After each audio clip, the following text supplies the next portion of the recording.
21 février 2018 au sommaire, la lutte contre la migration clandestine de jeunes Guinéens au menu des entretiens entre le Premier ministre Mamadi Dioula et une délégation belge ici à Conakry.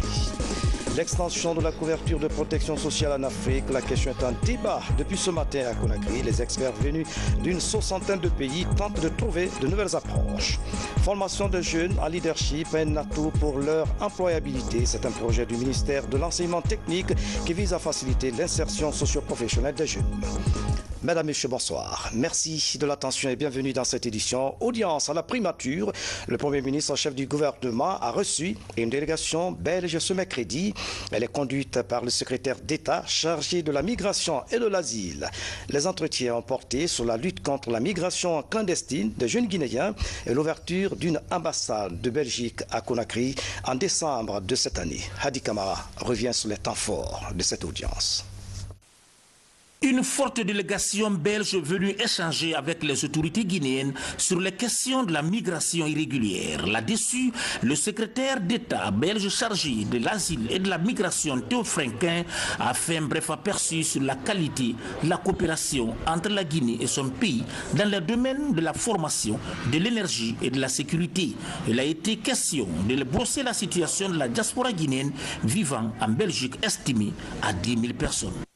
Le problème est qu'il y a beaucoup de demandes d'asile guinéens, à peu près 1000 par an, qui est à un niveau très haut, que ce n'est pas un pays en guerre. Alors ça, c'est un souci que nous avons en Belgique et un défi énorme pour diminuer la demande d'asile guinéen en Belgique. C'est nécessaire d'avoir des plans de prévention et on va commencer avec une campagne de prévention ici.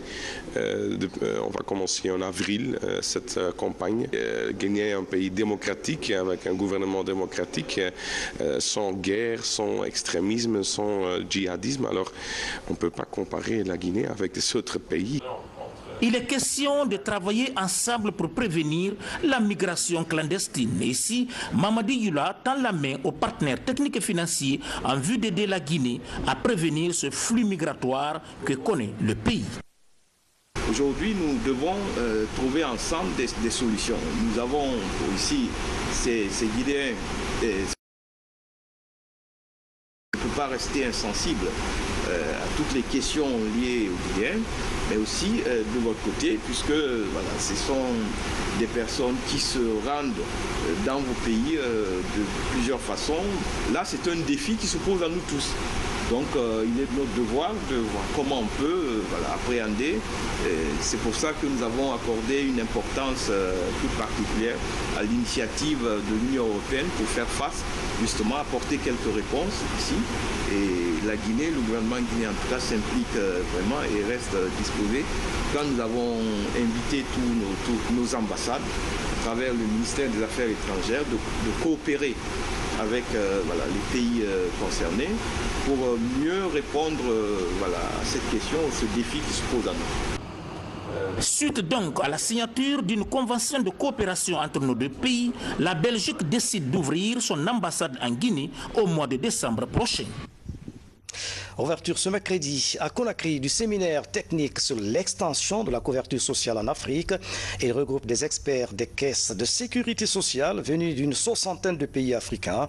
Durant 2 jours, ils vont échanger sur les stratégies à mettre en œuvre pour accroître la couverture de la protection sociale. Le reportage est signé de Maurice Sidibé.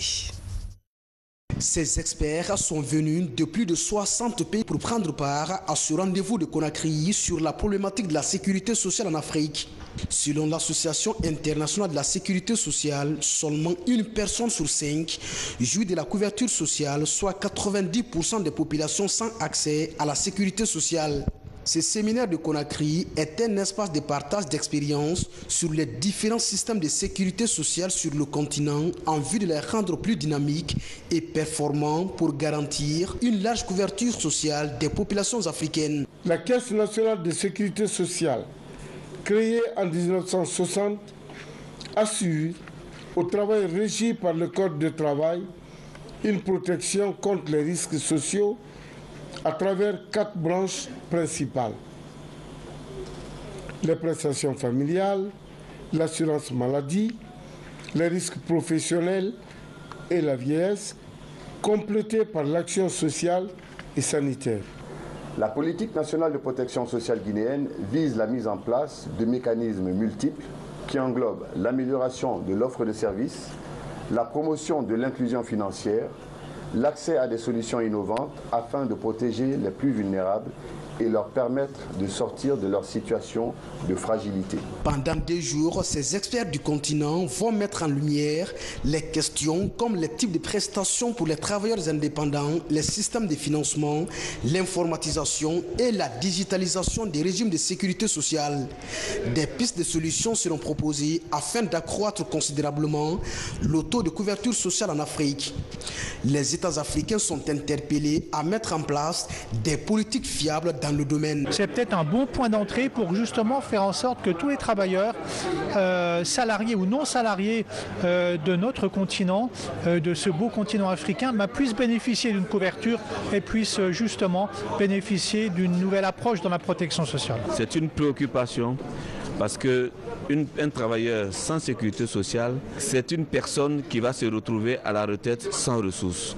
Et donc il va perdre sa dignité que le travail lui avait procurée. Tous les pays sont en train de mettre en place des systèmes de sécurité sociale pour l'extension aux travailleurs du secteur informel, que chacun dise qu'est-ce qu'il est en train de faire chez lui et pour que l'échange d'expérience puisse profiter à toutes les caisses et que nous avançons ensemble. Ce séminaire technique sur l'extension de la couverture sociale en Afrique, approche novatrice, est organisé par le Bureau Liaison Afrique de l'Association internationale de la sécurité sociale à travers la Caisse nationale de la sécurité sociale de la Guinée. La prochaine campagne Vision Zéro Accident, maladie professionnelle sera lancée en Côte d'Ivoire les 16 et 17 avril. Elle fait suite au lancement mondial du Forum de Singapour en 2017. En déplacement, les députés de la commission environnement font leur constat sur le terrain. Ils sensibilisent les populations sur les effets de dégradation du couvert végétal. Mamou est la première étape. Robert Sidi-Torno, reportage. Le nouveau code forestier récemment adopté par l'Assemblée nationale est encore méconnu des citoyens guinéens. Pourtant, il prévoit des sanctions sévères à l'encontre de tout citoyen coupable d'agression sauvage du patrimoine forestier. Dans ces codes, les feux de brousse, le braconnage sont sévèrement réprimés. Pour son application, les députés membres de la commission environnement font la sensibilisation en rase campagne. C'est la région de Mamou où le besoin se fait de plus en plus sentir qui a constitué la première étape de la mission. Je suis très surpris d'entendre par les agents que jusqu'à maintenant, le code forestier n'est pas publié. Parce que quand vous prenez la route de Mamou jusque là où nous sommes, à la source de Bafing, vous vous rendez compte que vraiment rien n'est là comme solution prise pour mettre fin à la dégradation de nos forêts et de nos sols. Devant l'enjeu de la dégradation de plusieurs têtes de sources d'eau qui regorgent la région de Mamou, plusieurs localités ont été touchées par la sensibilisation à l'image des districts de Samoyo dans la sous-préfecture de Tolo et Gueleng dans Poré-Dakar où le fleuve historique Bafing prend sa source qui malheureusement perd peu à peu sa valeur sous l'effet de l'action humaine. Nous avons la poussée démographique qui en fait un problème. Et les gens qui sont là ont besoin de terres cultivables. Et les gens sont situés sur les coteaux et les plaines ne sont pas aménagées. Nous avons toujours demandé un aménagement et ça demande des moyens pour que les gens quittent les coteaux pour qu'ils aillent dans les plaines. Ça, c'est un problème entier. Ensuite, il y a le maraîchage qui se fait par endroits. Et il y a d'autres personnes, par question de manque de moyens, ils font même des briques sur les berges des cours d'eau. Et ça, c'est un aspect vraiment indésirable. Peu avant cette visite, les autorités régionales et préfectorales de Mamou ont été rencontrées par la mission parlementaire. C'est là pour échanger de certains aspects liés à la protection de l'environnement dans cette zone. Un groupe d'investisseurs béninois séjourne à Conakry. Il a eu des entretiens ce mercredi avec le président de la commission mine de l'Assemblée nationale. Au menu de discussion, la formation et la construction de 80 000 logements sociaux en Guinée. Les investisseurs béninois promettent également la création de 25 000 emplois. Les précisions dans ce reportage de Mounir Bari, Mamadou Saliouba. Participer activement au développement de la Guinée est l'une des missions du Parlement guinéen. C'est dans cette dynamique qu'il reçoit la visite de ses partenaires au développement. Ce sont les patrons du groupe Sud, une société de construction béninoise dirigée par le Haut Conseiller économique et social du Bénin.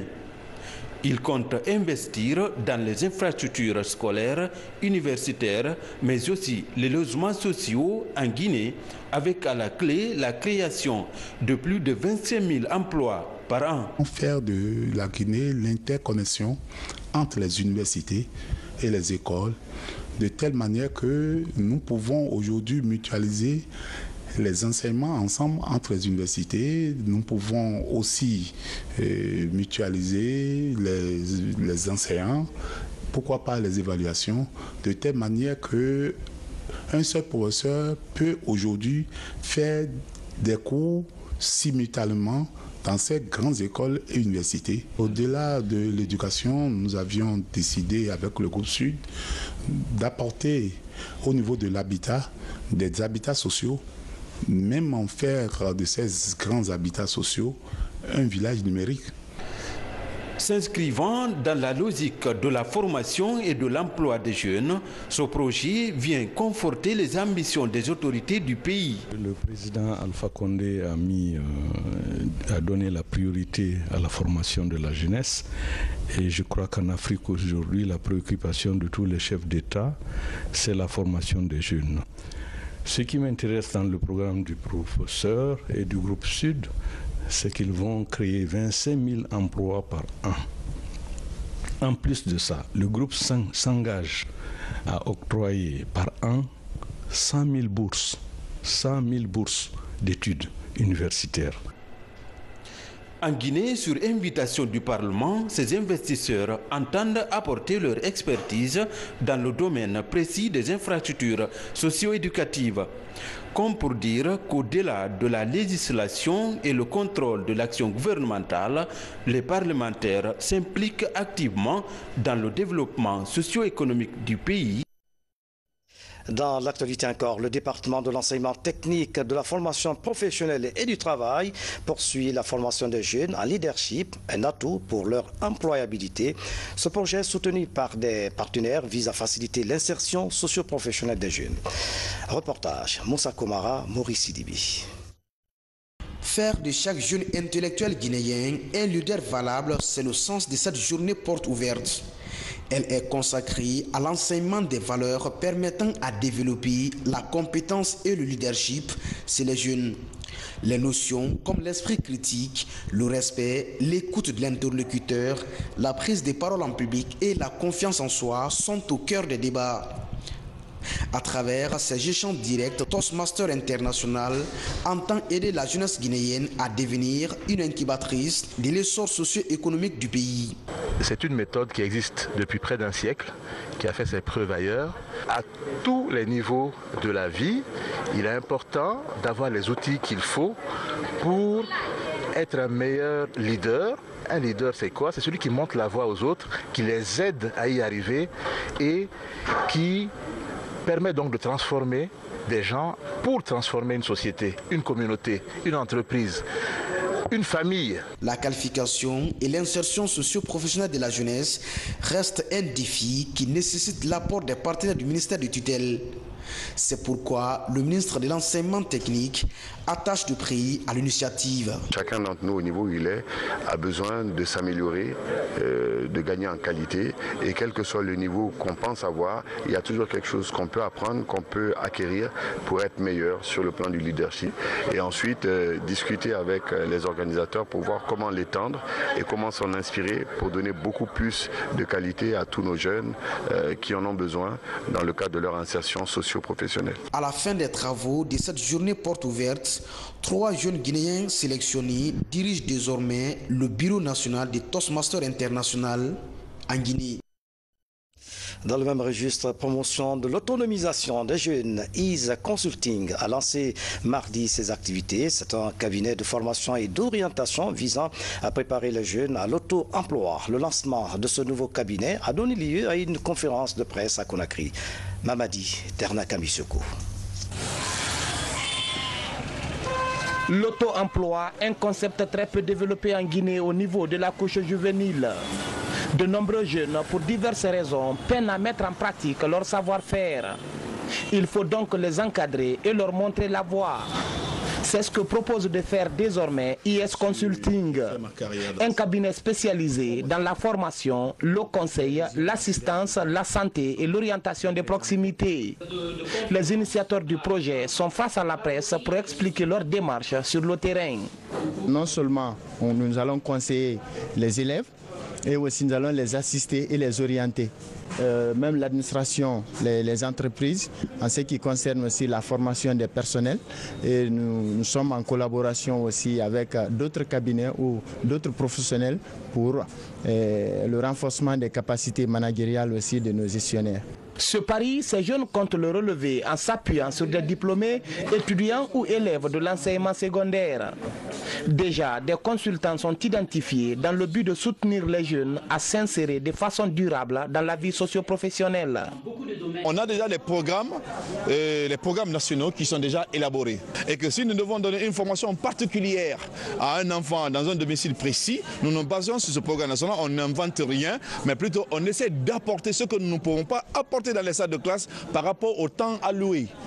Alors nous allons conseiller tout le monde d'avoir confiance à ce cabinet parce que c'est très important et ce que nous allons apporter va être une grande aide pour la nation guinéenne.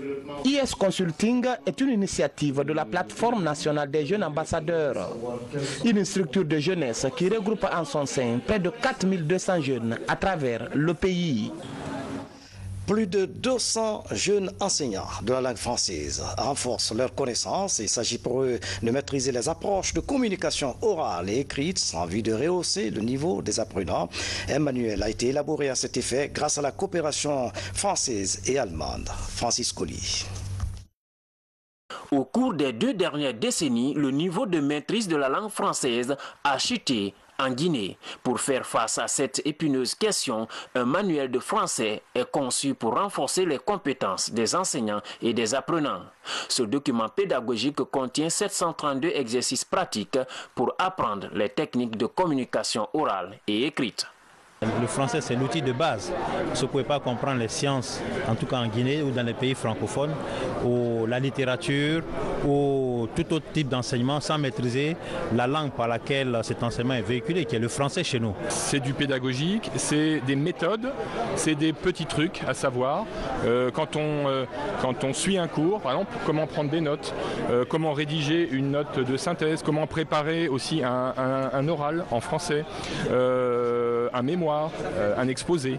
Donc voilà, c'est des choses très pratiques. La qualité de la formation universitaire passe aussi par la maîtrise de la langue de communication. En Guinée, la langue française est utilisée dans l'enseignement général. Avec ce nouvel outil, à la fois pédagogique et didactique, les universitaires espèrent une amélioration de la qualité de formation académique et professionnelle. Le français est la langue à travers laquelle on véhicule les enseignements et à travers laquelle les enseignants-chercheurs aussi font leurs recherches. Donc consolider l'apprentissage de cet outil ne peut être que salutaire pour les institutions d'enseignement supérieur. Donc ça va être démultiplié au niveau de tous les enseignants des institutions d'enseignement supérieur pour que chaque enseignant en possède et bien entendu les étudiants. Durant 3 semaines, ces 230 jeunes enseignants seront formés pour former à leur tour les apprenants dans les universités et écoles professionnelles. Ce projet de l'enseignement supérieur bénéficie du soutien de la coopération française et allemande.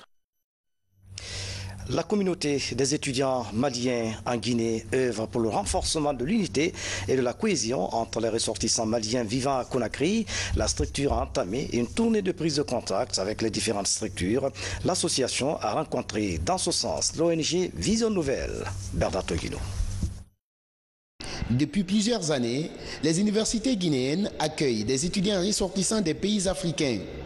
Parmi eux, une forte communauté d'étudiants maliens. Des étudiants réunis au sein de l'ASEMJ, Association des stagiaires, élèves et étudiants maliens en Guinée. La structure dotée d'un nouveau bureau vient échanger avec les membres de l'ONG Vision Nouvelle, une autre organisation créée par les ressortissants maliens à Conakry. Nous avons décidé de venir présenter l'association à Vision Nouvelle puisque notre association est là pour tous les Maliens et nous comptons tout ce que nous sollicitons à l'ensemble des Maliens, qu'ils soient étudiants ou commerçants, c'est de se donner la main pour un Mali nouveau, pour que le Mali de demain soit un Mali meilleur. Au cours des échanges, plusieurs points sont abordés. Le renforcement des liens entre les étudiants maliens en Guinée, la fédération des structures maliennes pour mieux soutenir les étudiants à Conakry, la participation à la promotion de la paix et au développement du pays d'origine. L'ONG Vision Nouvelle s'engage à apporter son soutien pour l'atteinte de ses objectifs. Cette prise de contact, c'est la première. Vraiment, nous sommes très contents de cette visite de la part de nos petits frères, nos enfants aussi. Notre contribution, c'est de réunir, et je dis bien, c'est de réunir tous les Maliens. On a ouvert des volets d'assistance, et les assister financièrement et des projets de bons conseils. L'association des stagiaires, élèves et étudiants maliens de Guinée entend poursuivre cette tournée de prise de contact avec toutes les structures du pays d'origine. Ceci afin de renforcer l'unité et l'assistance mutuelle entre les Maliens de Guinée. Et puis, présentation des condoléances du Parlement guinéen à la famille de feu adjudant-chef Famara Yansane, décédé par suite des jets de pierre à Conakry. Le président de l'Assemblée nationale a mis l'occasion à profit pour inviter les uns et les autres à la tolérance et à l'unité. Abdoulaye Diallo. Les violences survenues à Conakry ces derniers jours attristent à plus d'un titre les Guinéens. Dans la maison mortuaire du adjudant-chef Mohamed Chérif Souma de la Gendarmerie nationale, le président de l'Assemblée nationale présente les condoléances de son institution. Mohamed Souma est donc le troisième soldat, un de nos troisièmes fils que nous perdons. Je ne pouvais pas, n'est-ce pas, rester indifférent. C'est pour cette raison que je suis parmi vous aujourd'hui pour vous dire que j'ai perdu un des miens. Prions plutôt le Dieu Tout-Puissant pour que l'âme du soldat Mohamed Souma repose en paix auprès du Dieu Tout-Puissant. Je profite de cette occasion pour vous demander de rester serein, de ne pas chercher à vous venger. Parce que la vengeance ne peut conduire nulle part. En priant pour toutes les vies humaines perdues au cours des manifestations sociopolitiques en Guinée, la famille se dit très touchée par cette marque de compassion dont a fait montre l'honorable Claude Korikondianou. Je ne peux pas vous remercier parce que vous pouvez rester là-bas, envoyer une délégation. D'abord, la maman, quand elle pleurait, en vous voyant devant elle, elle a cessé de larmes. Au nom de la famille, nous n'avons pas beaucoup de choses à vous dire, sinon que priez Dieu qu'il vous protège et guidez vos pas pour que la noble mission qui vous est confiée, que vous menez à terme. Des prières sont formulées pour débarrasser les citoyens de la passion et de la haine qui aboutissent souvent à des événements malheureux en Guinée. Un nouveau centre de mémorisation et d'interprétation du Saint-Coran à Touba. L'édifice est réalisé par l'association Al-Baraka de Touba. Ce centre va contribuer à la formation des jeunes sur le plan spirituel et professionnel. L'inauguration de cet édifice a mobilisé autorités et religieux venus des différentes localités de Touba. Nabi Zakaria Bangoura était de la partie. L'une des sous-préfectures de Gawal, Touba, ville islamique et vénérée, se dote d'un nouveau centre de mémorisation et d'interprétation du Saint-Coran. Un bâtiment R+2 avec des annexes réalisées grâce à la volonté de l'association Al-Baraka de Touba. L'objectif est de promouvoir la connaissance du livre saint de Dieu dans la localité. Son inauguration a mobilisé les autorités préfectorales, religieuses, les fils résidents et ressortissants et plusieurs autres érudits de Touba. Ce centre comprend 10 salles de classe, d'une infirmerie, d'une salle d'informatique, d'un atelier de couture, 8 dortoirs, d'une bibliothèque, 6 toilettes, une cantine, un puits amélioré ainsi que des bureaux pour l'épanouissement des élèves. Tout ça c'est grâce à Allah, le Tout-Puissant. Déjà, il nous a donné la santé et le moyen de le faire. L'éducation, c'est l'affaire de tous. C'est la raison pour laquelle je ne suis pas le seul. Il y a des hommes et des femmes anonymes derrière qui œuvrent tous les jours pour faire ce travail-là.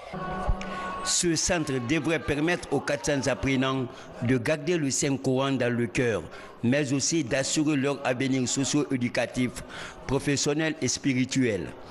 L'association Al-Barka s'engage de s'investir pour le bien-être social des enfants démunis et orphelins du centre. C'est formidable d'allier à la fois la mémorisation du Coran et la modernité, donc c'est vraiment une première dans la préfecture de Gawal et je souhaite que cela soit multiplié par plusieurs autres écoles.